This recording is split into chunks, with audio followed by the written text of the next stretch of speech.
Welcome to எதிர் வீட்டு சமையல் சேனல். இன்றைக்கி நம்ம சேனலில் பாஸ்மதி ரைஸில் ஹைதராபாத் பிரியாணி எப்படி செய்கிறதுன்னு பார்க்க போகிறோம். அதுக்கு நான் 1/2 கிலோ சிக்கன் எடுத்து வாஷ் பண்ணியிருக்கேன். 1/2 ஸ்பூன் மஞ்சத்தூள், 2 ஸ்பூன் மிளகாத்தூள்,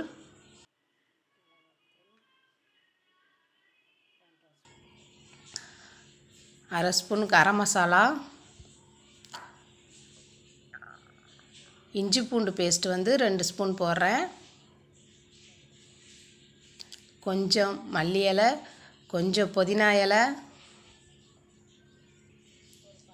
1/2 லெமன் புழிஞ்சு விட்டுக்கிறேன்.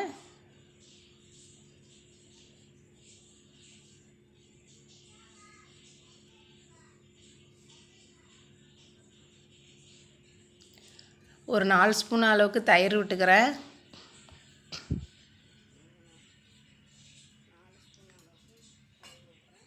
இது எல்லாத்தையும் சேர்த்து நம்ம மிக்ஸ் பண்ணிக்கலாம்.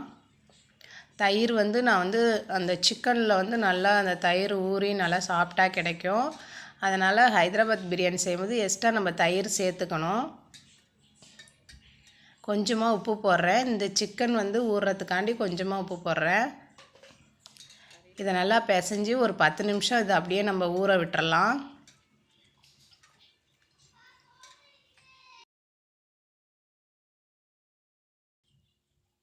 ஸ்டவ் பற்ற வச்சு கடாய் வச்சுருக்கேன்.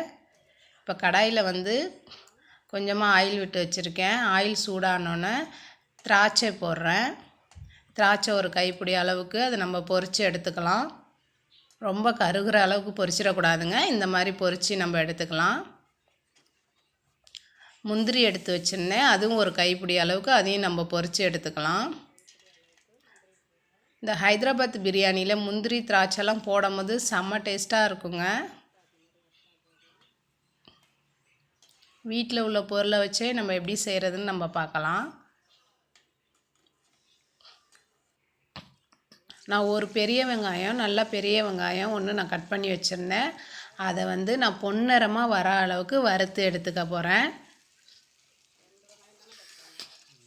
நல்லா கோல்டன் ப்ரௌன் கலர் வர அளவுக்கு அதை நம்ம வறுத்து எடுத்துக்கலாம்.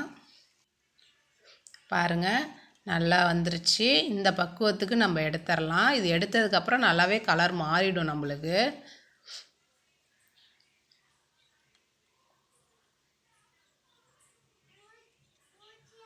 இதெல்லாம் பொரித்து எடுத்து இப்போ நம்ம வச்சிட்டோம். பிரியாணி எப்படி செய்ய போகிறோன்னு பார்க்குறோம். ஸ்டவ் பற்ற வச்சு கடாய் வச்சுருக்கேன். நம்ம வெங்காயம்லாம் வறுத்து எடுத்த எண்ணெய் இருந்துச்சுல, அதையும் நான் அதில் ஊற்றிக்கிட்டேன். இன்னும் கொஞ்சம் நான் ஆயில் விடுறேன். நெய் விடுறேன். நல்லா ஒரு ஸ்பூன் அளவுக்கு நெய் விடுறேன். பட்டை 3 போடுறேன். 3 பிரியாணி இலை போடுறேன். ஒரு அன்னாசிப்பூ, 2 ஏலக்காய், 2 கிராம்பு. இது நல்லா பொரிஞ்சு வரட்டும். இதெல்லாம் பொரிஞ்சதுக்கப்புறம் நல்லா பொரிஞ்சிருச்சுங்க. 3 பச்சை மிளகா நான் போடுறேன். உங்களுக்கு காரம் நல்லா சுள்ளுன்னு வேணுங்கிறவங்க 4 கூட போட்டுக்கலாம். பச்சை மிளகா பொரிஞ்சதுக்கப்புறம் நல்லா மறுபடியும் ஒரு பெரிய சைஸ் வெங்காயம் நான் கட் பண்ணி வச்சுருந்தேன். அதையும் போட்டு நல்லா வதக்கிக்கிறேன். 1/2 கிலோக்கு 2 பெரிய சைஸு பெரிய வெங்காயங்க. அது 1 பொரித்து எடுத்துட்டேன். 1 நான் இப்போ இதில் போட்டு வதக்கிட்டேன். 2 ஸ்பூன் இஞ்சி பூண்டு பேஸ்ட்டு. நல்லா இஞ்சி பூண்டில் அந்த பச்சை வாசம் போகிற அளவுக்கு வதக்கிக்கலாம்.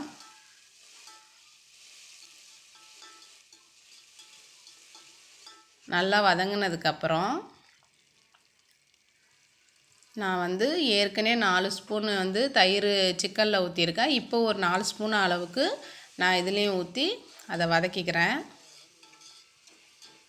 வறுத்து பொடி பண்ண சோம்பு, சீரகம், பட்டை, ஏலக்காய், கிராம்பு, மிளகு இதெல்லாம் வறுத்து பொடி பண்ணி வச்சுருந்தேன். பிரியாணி மசாலா அது 1 ஸ்பூன் போட்டுக்கிறேன்.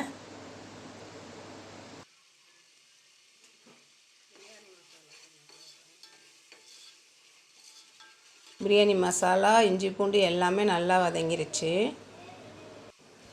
ஊற வச்சுருந்த சிக்கனை எடுத்து இதில் இப்போ நம்ம போட்டுக்கலாம்.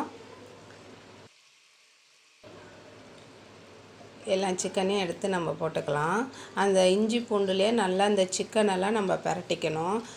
அந்த மசாலாவுடைய பச்சை வாசம் போகிற அளவுக்கு வதக்கிக்கலாம்.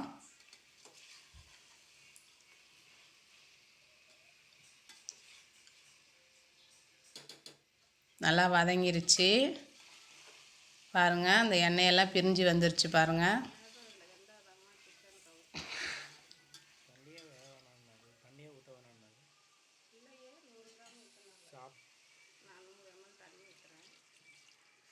இந்த மசாலா ஊற வச்ச தண்ணி இருந்துச்சு, அது 1/4 லிட்ரு தண்ணி இருக்கும். அதை மட்டும் நான் இதில் ஊற்றிருக்கேன். இந்த தண்ணியிலே இந்த சிக்கன் எல்லாம் நல்லா வெந்து வந்துடணும். இதுக்கு கொஞ்சமாக நான் உப்பு போடுறேன். ஏற்கனவே சிக்கனில் போட்டிருக்கோம். இந்த தண்ணி ஊற்றுனதுனால கொஞ்சமாக போட்டு ஒரு தக்காளி நான் போடுறேன். ஹைதராபாத் பிரியாணியில் தக்காளி தேவையில்ல, ஆனால் நான் 1 போட்டிருக்கேன் என் ஸ்டைலில் பண்ணுறதுனால. அதை சிம்மில் வச்சு சிக்கன் வெந்துக்கிட்டு இருக்கட்டும். அடுப்பு பற்ற வச்சு நம்ம ஒரு கடாய் வச்சுருக்கோம். இந்த பாத்திரம் வந்து 1 லிட்ரு தண்ணி பிடிக்கிற பாத்திரம். இதால் நான் 1.5 லிட்ரு தண்ணி நான் இதில் ஊற்றுறேன். தண்ணி நல்லா சூடாகட்டும். அந்த கப்பால் 1.5 கப்பு நான் ஊற்றிட்டேன். தண்ணி சூடானதுக்கப்புறம் பாஸ்மதி ரைஸை நான் வந்து 1/2 மணி நேரம் ஊற வச்சுருந்தேன்.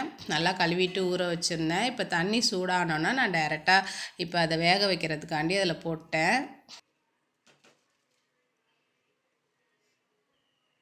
2 பட்டை, 2 பிரியாணி இலை, 2 ஏலக்காய், 2 கிராம்பு, கொஞ்சமாக புதினா, கொஞ்சமாக மல்லி இலை போட்டு கொஞ்சமாக உப்பு போடுறேன். அந்த அரிசி வேகிறதுக்காண்டி உப்பு போடுறேன். அதில் அந்த உப்பெல்லாம் இறங்கி டேஸ்ட்டாக இருக்கும். அதுக்காண்டி நம்ம கரெக்டாக உப்பு பதெல்லாம் கரெக்டாக போட்டுக்கணும். இப்போ நெய் அல்லது எண்ணெய் எது இருக்குதோ நீங்கள் அதில் அரிசியில் கொஞ்சமாக ஊற்றிக்கணும். ஏன்னா அது வெந்து வரும்போது ஒன்றோட ஒன்று ஒட்டாமல் நமக்கு உதிரியாக கிடைக்கும். அதுக்காண்டி தான் நம்ம ஆயில் ஊற்றுறது. இதை வந்து 3/4 பதம் நம்ம வேக வச்சுக்கணும். அங்கே சிக்கனை நம்ம அடுப்பில் வச்சோம் இல்லையா, அப்பப்போ அதையும் நம்ம கிளறி விட்டுக்கணும் அடி பிடிக்காமல். பாருங்கள் 3/4 பதம் இப்போ நமக்கு வெந்து வந்துருச்சு. இப்போ இதை நம்ம டம்மு போட்டுடலாம். இப்போ சிக்கன் பாருங்கள், ஓப்பன் பண்ணி பார்த்துக்கிறேன். பாருங்கள் அந்த தண்ணி எல்லாம் வடிஞ்சிருச்சு. சிக்கனும் வெந்து கொஞ்சமாக லைட்டாக தான் கிரேவி இருக்குது. இந்த பக்குவத்தில் நம்ம டம்மு போட்டோம்னா கரெக்டாக இருக்கும். அந்த ரைஸை எல்லாத்தையும் நம்ம அந்த தண்ணியிலேருந்து வடிகட்டி ஈவனாக ஒவ்வொரு லேயராக இதில் நம்ம போட போகிறோம். இந்த மாதிரி போட்டுக்கலாம். நான் வந்து ஸ்டவ் ஆஃப் பண்ணிவிட்டு உடனே தான் நான் வந்து அந்த ரைஸை எடுத்து இதில் போடுறேன். கொஞ்சமாக தண்ணி இருந்தால் பிரச்சனை இல்லை. நம்ம டம்மு போடும்போது அது எல்லாம் இழுத்துரும். ரைஸை ரொம்ப வடிகட்டணும்லாம் இல்லை, ஓரளவுக்கு தண்ணி வடிகட்டணுன்னா நம்ம இதில் போட்டுடலாம். இந்த மாதிரி ஒன்றுக்கு ஒன்று ரொம்ப இல்லாமல் ஈவனாக இந்த மாதிரி பரப்பி விட்டுட்டு ஈவனாக கிளறி விட்டுட்டு நம்ம வறுத்து வச்ச வெங்காயத்தை எடுத்து ஒரு லேயராக இப்படி போட்டுக்கிறோம். முந்திரி திராட்சை போடுறேன். திராட்சை போட்டுட்டு முந்திரியும் கொஞ்சம் போட்டுட்டு கொஞ்சமாக வந்து மல்லி இலை புதினா இலை போடுறேன். இந்த மாதிரி எல்லாம் போட்டுட்டு மறுபடியும் இருக்கிற ரைஸ் எல்லாம் அது மேலே நான் லேயராக போடுறேன். இந்த மாதிரி நீங்கள் செஞ்சு பாருங்கங்க, செம்ம டேஸ்ட்டாக இருக்குங்க. எல்லா ரைஸும் நான் வடிகட்டி இப்போ போட்டுட்டேன். இது மேலே திரும்ப நான் வந்து மறுபடியும் வறுத்து வச்சுருந்த ஆனியனை போடுறேன். முந்திரி திராட்சை எல்லாத்தையும் அதில் நான் போட்டுட்டு மறுபடியும் மல்லி இலை புதினா இலை எல்லாமே மேலே போடணும். நல்லா அந்த ஃப்ளேவர்லாம் சூப்பராக இருக்குங்க. இது மாதிரி போட்டுட்டு நான் 1/2 லெமன் புழிஞ்சு வச்சுருக்கேன். அதில் வந்து நான் மஞ்சள் கலர் கேசரி பவுட்ரு கலர் போடுறேன். ஏன்னா அந்த கலருக்காண்டி நான் அதில் கலந்து அது மேலே போடும்போது அந்த மஞ்சள் கலரு நமக்கு சூப்பராக எடுத்து கொடுக்கும். சாதம் பார்க்கவும் நல்லா கலர்ஃபுல்லாக இருக்கும், சாப்பிடவும் டேஸ்ட்டாக இருக்கும். இந்த லெமனில் அந்த மஞ்சள் கலரை கலந்து நான் ஊற்றிட்டேன். பாருங்கள், பார்க்கும் போதே நல்லா கலர்ஃபுல்லாக எவ்வளோ சூப்பராக இருக்குன்னு பாருங்கள். நெய் ஊற்றுறேன். 1 ஸ்பூன் அளவுக்கு மறுபடியும் நான் நெய் விட்றேன். நெய் விட்டு இதை நம்ம ஒரு மூடி போட்டுடலாம். மூடி போட்டு நம்ம வடிகட்டின தண்ணி இருக்கும்ல, அது நல்லா ஹீட்டாகவே இருக்கும். அதை இது மேலே நான் வைக்கிறேன். ஒரு 10 நிமிஷம் அப்படியே சிம்மில் விட்டுறலாங்க. திரும்ப ஒரு 10 நிமிஷம் கழித்து இதை நம்ம ஓப்பன் பண்ணி பார்க்குறோம்.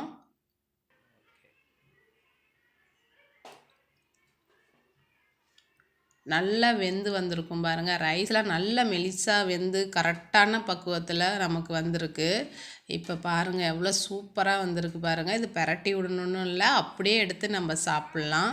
Yellow colour, white colour, red கலர்னு 3 கலரும் அப்படியே பார்க்கவே நல்லாயிருக்கும். அதில் வந்து முந்திரி, திராட்சை எல்லாமே போட்டிருக்கோம் இல்லையா, அவ்வளோ டேஸ்ட்டாக இருக்குங்க. உங்களுக்கு இந்த வீடியோ பிடிக்கணும்னு நான் நம்புகிறேன். நீங்கள் ட்ரை பண்ணி பார்த்துட்டு எனக்கு மெசேஜ் பண்ணுங்கள்.